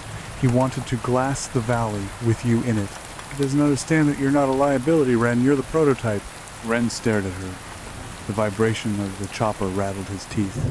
"Prototype? The creature back there," Rain said, gesturing vaguely toward the tail of the chopper. "The thing that came out of the fire. That is the inevitable result of the chemical interaction. Unchecked growth. Evolution without a governor. It's perfect, yes, but it's uncontrollable. It's a force of nature." She leaned forward, her eyes intense. "But you maintained the ego. You kept the mind while using the hardware. You jammed the frequency. Cinecorp doesn't want a monster, Ren. They want a soldier. And I'm not going to let Kale burn the only successful integration we have." Ren felt a laugh bubbling up in his chest, but it came out as a wheeze. "I'm not yours. You are currently bleeding out in my helicopter," Rain countered. "Possession is 9/10 of the law." Suddenly, the helicopter lurched violently to the left. The metal frame groaned, and the sound of the rotors changed pitch, screaming in protest. "Warning," a computerized voice droned from the cockpit. "Radar lock. Missile launch detected." Rain grabbed the headset hanging near her ear. "Pilot, evasive. What the hell is firing at us?" "It's command." The pilot's voice crackled over the intercom, panicked. "It's the APCs. Kale has marked us as hostiles. He's firing on the extraction team." Ren looked out the small porthole window. Below, in the darkness of the snowy valley, tracer rounds zipped upward like angry fireflies. Boom. An explosion rocked the tail boom. The helicopter spun. The red lights in the cabin flickered and died, replaced by spinning emergency strobes. "We're losing tail rotor authority," the pilot screamed. "Going down! Brace! Brace!" Gravity shifted.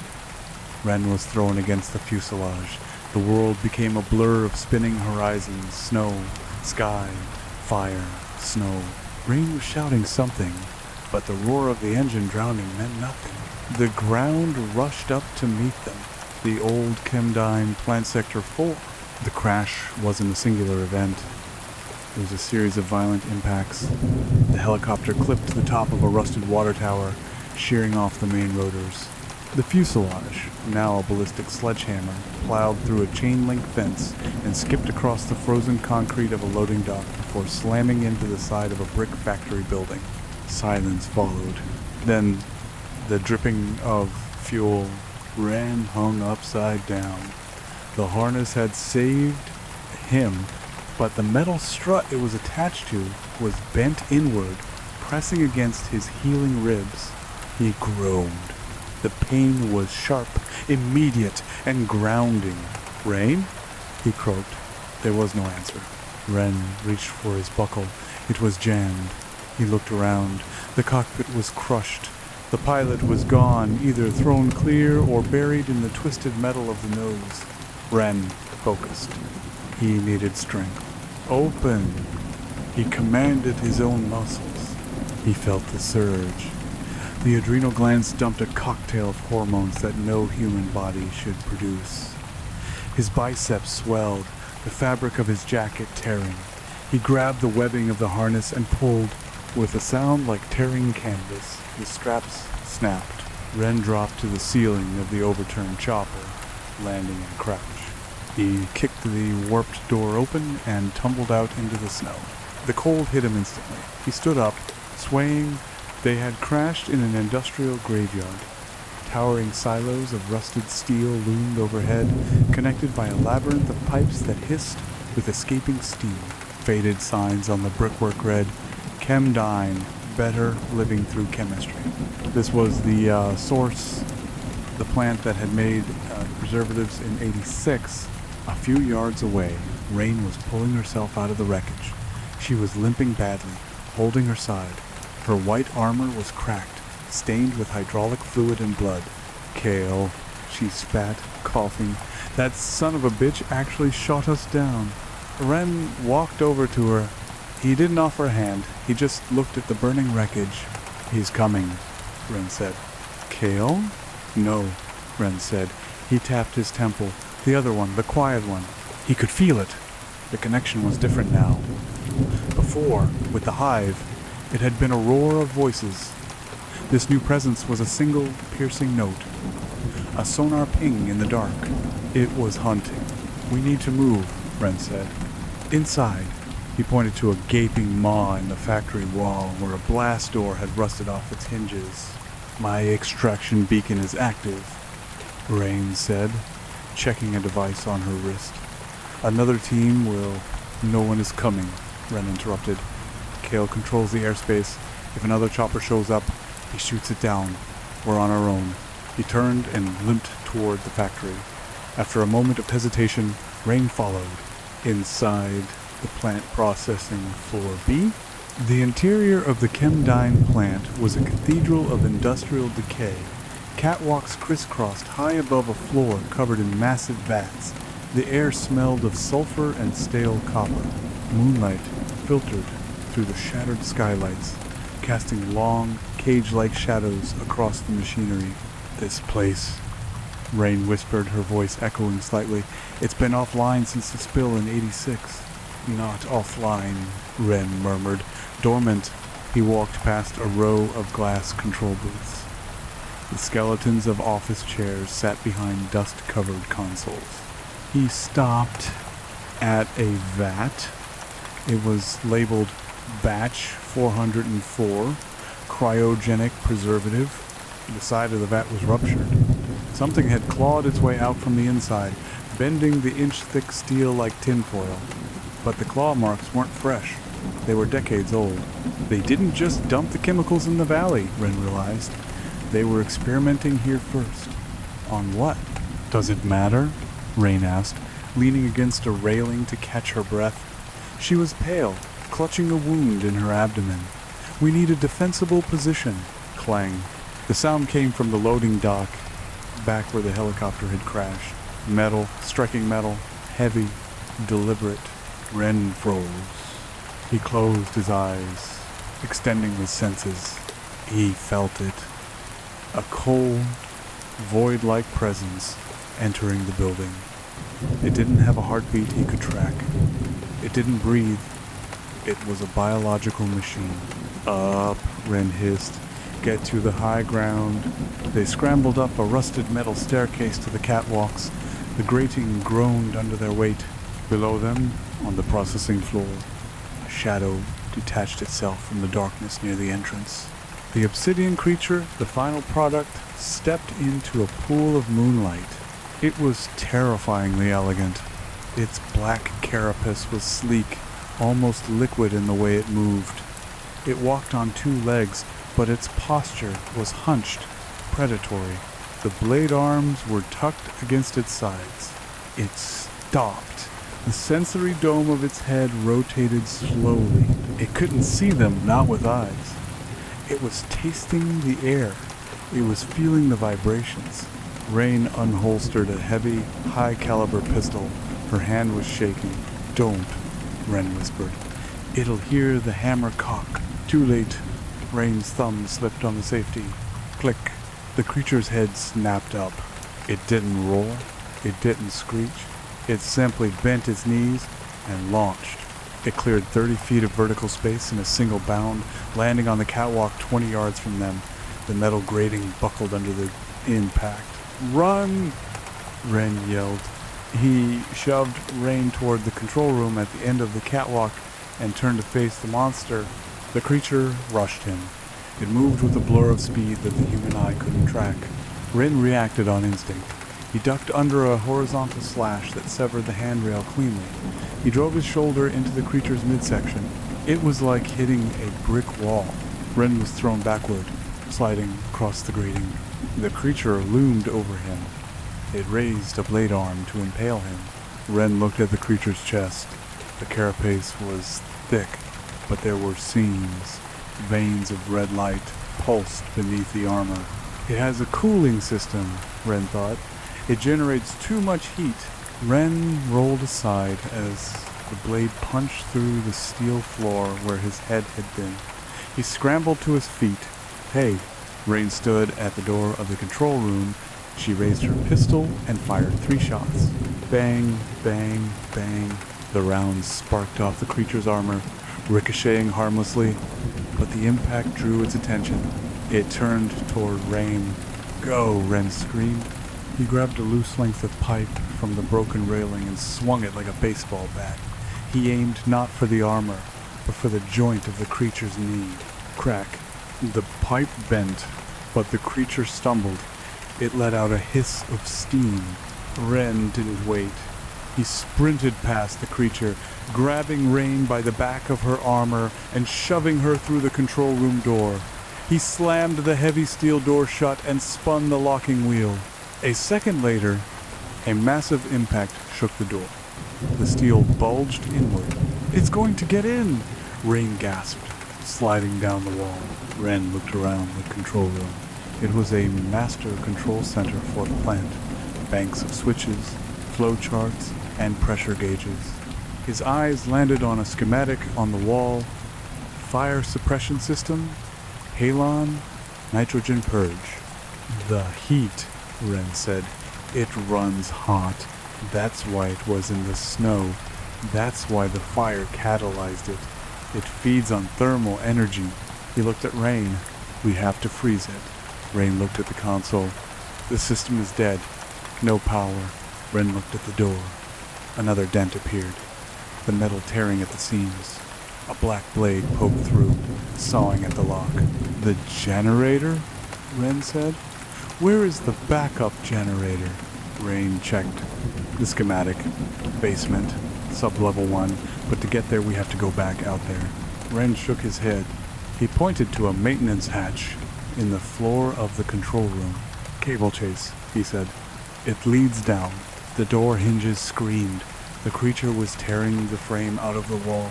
Ren ripped the hatch open. It was a dark, narrow drop into a bundle of wires and conduit. You go, Ren said. Get the power on. I'll hold it here. Rain looked at him. You can't fight that thing, Ren. It's designed to kill you. I know, Ren said. He picked up a fire axe from the emergency glass case on the wall. I'm just the prototype. It's the upgrade. But upgrades usually have bugs. The door exploded inward. The creature stepped into the room, filling the space with its oppressive, heated presence. Go, Ren shouted. Rain dropped into the hole. Ren stood alone with the monster. The creature paused. It seemed curious. It sensed the connection. It sensed that Ren was part of it, in a way. End of the line, Ren said, raising the axe. The creature mimicked him. It raised a blade arm. But then, it did something unexpected. It spoke. It didn't use a mouth, because it didn't have one. It vibrated the air around it, creating a synthetic grinding voice that sounded like tectonic plates shifting. Consume. It lunged. Ren didn't try to block. He stepped into the guard, sliding under the blade arm. He swung the axe upward, driving the spike into the soft tissue under the creature's armpit. Black fluid sprayed out, boiling hot. It splashed onto Ren's face. He screamed, the skin blistering instantly. But the pain just fueled the engine inside him. The creature thrashed, backhanding Ren across the room. Ren hit the console, shattering glass dials. He fell to the floor, gasping. The creature ripped the axe out of its body. The wound closed in seconds, sealed by searing heat. It stalked toward him. Ren crawled backward. His hand brushed against a microphone on the console, the plant-wide PA system. He grabbed it. He didn't know if it worked. He pressed the button. Hey, ugly, he rasped. Feedback squealed through the plant. Even though the power was low, The emergency circuit was live. The sound disoriented the creature. Its sensory dome vibrated. It hated the noise.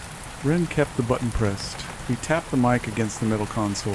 Thump, thump, thump. The rhythmic sound echoed through the massive factory floor. The creature hesitated, its head snapping back and forth, trying to localize the source of the sound that was coming from everywhere at once. Come on, Ren thought. Light it up. Sub-level 1 generator room. Ren kicked the door to the generator cage open. It was pitch black, smelling of ozone and dead rats. She clicked on the flashlight attached to her pistol. The generator was a massive diesel V12, ancient, greasy, and cold. She holstered her weapon and found the primer pump. She pumped it frantically. 1, 2, 3. She found the starter switch. She hit it. Chug, chug, chug. Click. Dead battery. Damn it, Ren screamed. She looked around. There had to be a way. Her eyes landed on a breaker box labeled Grid Tie-In, and next to it, a thick bundle of high-voltage cables that had been severed, likely by scavengers years ago. The copper was exposed. She looked at her wrist computer. The battery pack was high-density lithium. This is going to hurt, she muttered. She ripped the battery pack off her wrist. She stripped the wires with her teeth. She jammed the leads of the battery into the starter solenoid contacts. Spark. Blue electricity arced. Ren was thrown back, her muscles seizing as the current jumped through her arm. She hit the floor, twitching, but the engine caught. With a roar and a belch of black smoke, the massive generator rumbled to life. The overhead lights in the basement flickered on. A low hum began to build, vibrating through the floor. Control room. The lights on the console blazed to life. Ren grinned through his blistered lips. The creature lunged for him, sensing the change in the environment. Ren slammed his hand onto the large red button under the glass case he had smashed earlier. Emergency purge initiated. Sirens wailed. From the ceiling of the processing floor and from the vents in the control room, nozzles opened. Liquid nitrogen, stored under immense pressure for 40 years, blasted out. The room instantly turned white. The temperature plummeted from 60 degrees to 70 below zero in 3 seconds. The creature shrieked. The sound was deafening. The thermal shock was catastrophic. Its obsidian carapace, superheated by its own biology, contracted instantly against the freezing cold. Crack. A spiderweb fracture appeared on the creature's chest. It snapped. Its right blade arm shattered like glass as it tried to swing. The creature fell to its knees, flailing. The liquid nitrogen fog swirled around it, freezing the black fluid leaking from its joints. Ren huddled in the corner, pulling his jacket tight.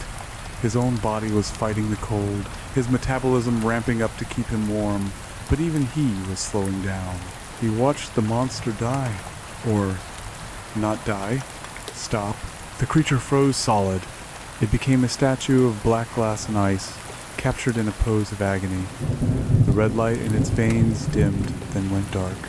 The hissing stopped as the tanks emptied. Silence returned to the control room. Ren sat shivering, frost coating his eyebrows. The door to the cable chase opened. Ren climbed out, shaking, nursing her electrocuted arm. She looked at the frozen statue in the center of the room. It's dormant, Ren said, his teeth chattering. We put it in the fridge. Ren walked over to the console. She tapped a few keys. I'm sending a signal, she said, not to Kyle, to the board of directors. Kyle went rogue. He tried to destroy company assets. If I send them the data on this, she pointed to the frozen creature, and they'll call off the dogs. You're selling us out, Ren said. He stood up, using the axe as a crutch. I'm buying us time, Ren corrected. Kale wants you dead. The board wants you studied. Being a lab rat is better than being a corpse. Ren walked to the window overlooking the factory floor. He saw the flashing lights of the APCs approaching the crash site outside. I'm not going to be a lab rat, Ren said. Ren, don't be stupid. You have nowhere to go. You're infected. You need the suppressant drugs, or the hive mind will eventually take over. You need us. Ren looked at his reflection in the glass. The frost was melting on his skin. His eyes were no longer human. The pupils were rectangular, like a goat's or a demon's. I don't need drugs, Ren said quietly. I figured it out. Figured what out? Ren turned to her. The hunger, he said. It doesn't want meat. It wants fear. He looked at the frozen creature. Jack, the trooper. They were just eaters. But this thing, it was designed to terrify. That's the signal. That's the energy source. Ren walked to the door of the control room. Where are you going? Rain asked, raising her pistol again. To give Kale a report, Ren said. He stepped out onto the catwalk. Below, the blast doors of the factory were being cut open.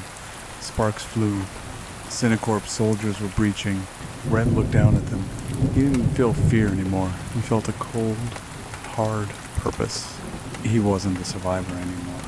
He was the carrier. And he was gonna make sure everyone got a taste.